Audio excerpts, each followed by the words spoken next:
Les tempêtes et ouragans font partie des phénomènes naturels les plus impressionnants de la planète.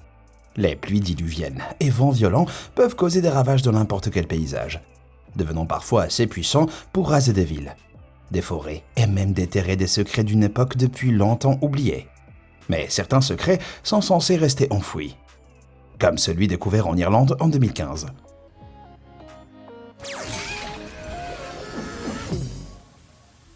L'Irlande est une terre connue pour sa culture riche et ancienne et son histoire vibrante, les premiers chasseurs-cueilleurs ayant élu domicile sur l'île vers 8000 ans avant Jésus-Christ. La culture celtique irlandaise qui a émergé est à l'origine de certaines des plus belles poésies, créations et œuvres d'art du monde, avec des trésors anciens massifs et des cachettes d'or encore inexplorées par les archéologues à ce jour. Mais en 2015, ce n'était pas de l'art magnifique ou un trésor inestimable qui a été déterré après une vicieuse tempête d'hiver. À l'extérieur de la ville de Colony, dans le comté de Sligo, des tempêtes de vent de 97 km/h avaient ravagé le paysage et provoqué le chaos pour tous les habitants. Malheureusement, une fois la tempête passée, l'un des êtres légendaires du pays a été retrouvé déraciné dans un champ. On pense qu'il a environ 215 ans. Mais même les racines géantes et sinueuses de cet arbre n'ont pas suffi à le protéger de la colère de Mère Nature. Alors que les habitants se préparaient à faire enlever l'arbre, ils ont remarqué quelque chose dans les racines qui les a fait s'arrêter net. Une colonne vertébrale humaine, surmontée d'un crâne brisé. Et ce n'est pas tout. Un rapide coup d'œil dans le trou béant creusé dans le champ lors du déracinement de l'arbre a révélé la moitié inférieure du squelette, sectionné au niveau des fémurs, enfoui dans la terre. Cette découverte obsédante a nécessité une analyse par des experts. Non, pas des chasseurs de fantômes, mais des chasseurs d'os, ou archéologues pour être plus professionnels. Une inspection plus approfondie par le service archéologique de Sligo-Leitrim a révélé qu'il s'agissait du cadre d'un jeune homme âgé de 17 à 25 ans. Malgré son jeune âge, les marques profondes sur les os des côtes et des poignets suggèrent qu'il a connu une fin violente lors d'un combat d'épée ou à couteau, ce qui en fait une ancienne scène de meurtre. Mais cela a soulevé d'autres questions. Qui a planté l'arbre au-dessus de son corps? Pourrait-il avoir été planté en commémoration ou pour cacher les preuves? Le Dr Marion Dowd, l'archéologue principal chargé de l'affaire, a indiqué que la datation au radiocarbone situait l'origine du squelette aux alentours de 1030 après Jésus-Christ. Ce jeune homme aurait donc près de 1000 ans, ce qui est bien antérieur à l'âge de l'arbre qui le cachait et met fin aux théories selon lesquelles il aurait été planté en guise de commémoration ou de dissimulation. Selon les livres d'histoire, la célèbre invasion normande de l'Irlande, qui a vu des dizaines de milliers d'hommes tués au combat, n'a pas eu lieu avant 1569. En l'absence de guerre, la mort de l'homme-arbre a dû être le résultat d'un conflit local ou d'une dispute personnelle. Il est impossible de dire s'il a été caché là par son meurtrier ou enterré par ses proches selon les traditions religieuses de l'époque. Mais sans la tempête exceptionnelle qui a conduit à cette découverte, il est peu probable que l'histoire de cette jeune victime ait jamais vu le jour. Mais ce n'est pas le seul secret à avoir été déterré par une tempête sauvage. Des dinosaures aux zones de combat et même des îles entières. Voici d'autres découvertes étonnantes révélées par des conditions météorologiques extrêmes.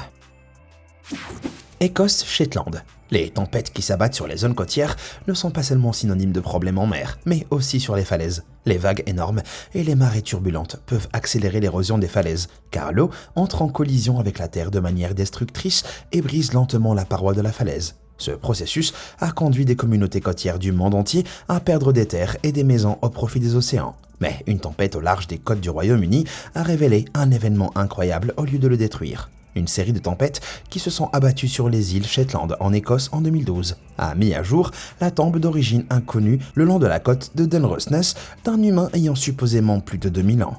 Malheureusement, une deuxième tempête a frappé la même zone quelques jours plus tard, provoquant l'effondrement d'une autre falaise sur le site funéraire, avant que de véritables recherches puissent être entreprises. Avant d'être complètement réenfouie sous plusieurs tonnes de falaises, la structure du site était incroyablement bien conservée. Aujourd'hui, il ne reste plus que les photos à étudier. Cependant, sans l'érosion côtière, le site serait resté indéfiniment caché. Je suppose que les courants de l'histoire continuent de tourner. Baleine à bec. Avez-vous déjà entendu parler de la baleine à bec? Jusqu'à présent, moi non plus. Et ce n'est guère surprenant, puisqu'il s'agit de l'un des groupes de mammifères les plus méconnus de la planète, comme elles passent une grande partie de leur journée à plonger à des profondeurs extrêmes, et qu'elles sont extrêmement rares. Elles sont un groupe de mammifères incroyablement difficile à étudier. Ceci jusqu'à ce qu'une énorme avancée soit faite en 2012 grâce à l'ouragan Sandy. Le cyclone post-tropical, qui a causé 70 milliards de dollars de dégâts aux États-Unis, a eu un côté positif lorsqu'il a emporté une grande quantité de sable de la plage de New Smyrna, en Floride. Caché sous les dunes se trouvait le squelette magnifiquement préservé d'une baleine à bec rare, mesurant 3 mètres de long. Le squelette géant aurait été enfoui dans le sable pendant des décennies. Avant cela, il n'y avait qu'un seul cas enregistré de baleine à bec échouant sur les côtes américaines. Cette découverte fortuite a considérablement amélioré notre compréhension de cette espèce insaisissable, de la répartition de son habitat et de ses curieuses dents en forme de défense.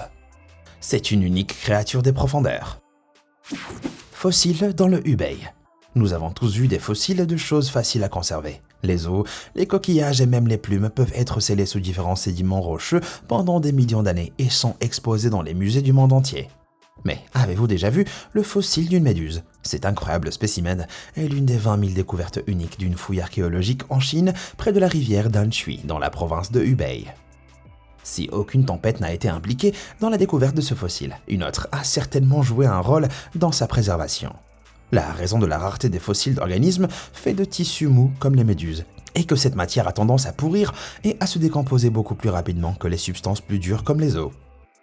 Habituellement, vu le temps incroyablement long qu'il faut pour que la fossilisation se produise, tout reste matériel de créatures à corps mou disparaît. Mais il semble que dans la province de Hubei, il y a 518 millions d'années, lorsque toute vie sur Terre existait encore sous la ligne de flottaison. Ces formes de vie ont été rapidement enfouies dans les sédiments à la suite d'une sorte de tempête. L'environnement hermétique a permis de conserver leur structure intacte, et la pression croissante a fini par imprimer leur corps dans les sédiments, qui ont durci pour donner les fossiles que nous voyons aujourd'hui. Sur certains spécimens, on peut même voir que les organes internes et les yeux sont parfaitement conservés. Je pense que nous savons tous qui a gagné ce concours de regard. La forêt de l'âge de bronze. Il semble assez courant que les tempêtes révèlent des découvertes individuelles, telles que les squelettes et les fossiles. Mais qu'en est-il de la révélation d'un secret géant dont on pensait qu'il n'existait que dans la légende? En mai 2019, la tempête Anna s'est abattue sur les côtes du pays de Galles, faisant des ravages dans son sillage et près de 10 000 habitants sans électricité. Mais si les vents de cette tempête ont été assez forts pour abattre des arbres, ils ont également chassé d'énormes quantités de sable des plages de Borth, révélant une histoire cachée depuis des siècles.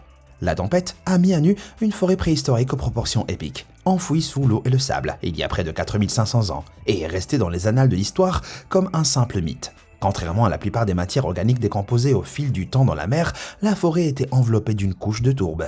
Cela a permis de conserver parfaitement la plupart des souches et racines d'arbres, et dans certains cas, des troncs entièrement tombés. Ce n'est pas la première fois qu'une tempête révèle ce royaume englouti de manière aussi spectaculaire. Une tempête similaire en 2014 a fait reculer le fond marin sablonneux pour exposer la forêt légendaire. Mais chaque fois que les marées ramènent le sable, les souches sont lentement réenfouies sous les vagues. Ce n'est donc que par temps de tempête que de rares vues de cette forêt mystérieuse peuvent être aperçues. Je dirais que c'est le côté positif des tempêtes, si jamais il y en a un. Les 5 îles de Russie. Si vous en savez un tant soit peu sur le changement climatique, vous êtes probablement informé que les conditions météorologiques de plus en plus extrêmes ne se limitent pas aux tempêtes et cyclones. Le réchauffement et le changement climatique sont responsables de certains des phénomènes météorologiques les plus extrêmes de la planète, comme la fonte des glaciers et des calottes glaciaires. Mais il y a un avantage pour des pays comme la Russie, qui ont de grandes étendues de terre piégées dans des conditions de glace, d'Arctique et de toundra. Alors que les grandes poches de glace telles que le glacier Fraser Joseph Land voient leur taux de fonte augmenter considérablement, et elles commencent à révéler ce qui se trouve en dessous. Au cours d'une expédition russe dans l'Arctique, 5 nouvelles îles, aussi grandes que 10 terrains de football chacune, ont été découvertes. La zone était autrefois dominée par le glacier Nansen, qui fait partie de la plus grande calotte glaciaire d'Europe qui recule rapidement. La Russie se réchauffant 2 fois plus vite que le reste du monde. On estime qu'une trentaine de nouvelles îles seront découvertes dans les années à venir. Alors que le changement climatique va sans aucun doute causer de nombreux ravages, l'un des rares points positifs est qu'il donnera à la Russie beaucoup plus de terres et de mers utilisables. Mais la menace d'attaque de monstres anciens décongelés va considérablement augmenter. Où est Godzilla quand on a besoin de lui? Empreinte de dinosaures. Lorsque la récente tempête Ciara a sévi en Grande-Bretagne pendant près de 2 semaines en février 2020, ce sont les villes balnéaires du pays, bombardées de vagues géantes et de pluie, qui l'ont le plus ressenti. Mais il y a eu un aspect positif à cette tempête. Aspect qui a été révélé après que la tempête ait entraîné de grandes quantités de sable sur le rivage de la petite île de White. Ce qui est resté, c'est une énorme empreinte de dinosaure. qui, selon les experts, date de près de 130 millions d'années.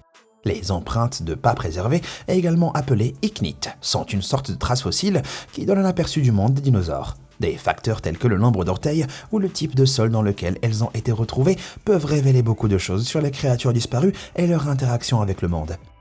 Celui-ci proviendrait d'un Neovenator, un dinosaure carnivore dont la structure corporelle est similaire à celle du T-Rex, mais 2 fois plus petite. Comme il a été trouvé en Angleterre, j'aime imaginer ce Neovenator en route pour le thé et les biscuits. Avec un chapeau haute forme et un monocle. C'est un jour idéal pour une promenade sur la plage, mon vieux. Bombes de la Seconde Guerre mondiale. Pendant la Seconde Guerre mondiale, certaines zones de l'Angleterre ont été si lourdement bombardées que c'est un miracle que leur fondation ait survécu. Les cibles à forte population comme Londres et les comtés limitrophes comme l'Essex ont été bombardées assez impitoyablement. Aujourd'hui, 75 ans plus tard, l'Essex, un comté désormais célèbre pour ses mauvaises téléréalités, doit encore faire face aux retombées de la guerre. En 2014, une série de tempêtes violentes a fouetté les eaux de la côte de l'Essex, et le matin du 5 janvier, 32 bombes de la Seconde Guerre mondiale ont été rejetées sur les plages de Westcliff-on-Sea. Elles ont toutes été détonnées plus tard par la Royal Navy. Mais le fait que 32 bombes aient émergé en même temps indique quelque chose de potentiellement sinistre. Il se peut que plusieurs bombes aient raté leur cible à l'époque, s'écrasant dans l'océan, et qu'elles soient maintenant rejetées par la tempête. Ou peut-être qu'un bombardier abattu avec ses charges explosifs s'est écrasé au large de la côte. Et ses restes sont maintenant libérés, finissant par échouer sur le rivage. Une autre possibilité est qu'ils ont été transportés sur les plages par les marées de la Tamise et été enterrés sous le sable pendant plus d'un demi-siècle. Soit cela, soit quelqu'un a fait des efforts supplémentaires pour que la saison 20 de la série The Only Way is Essex ne voit jamais le jour. Alors, connaissez-vous d'autres mystères révélés par des phénomènes météorologiques extrêmes? Dites-le moi dans les commentaires ci-dessous. Merci d'avoir regardé et comme toujours, à bientôt.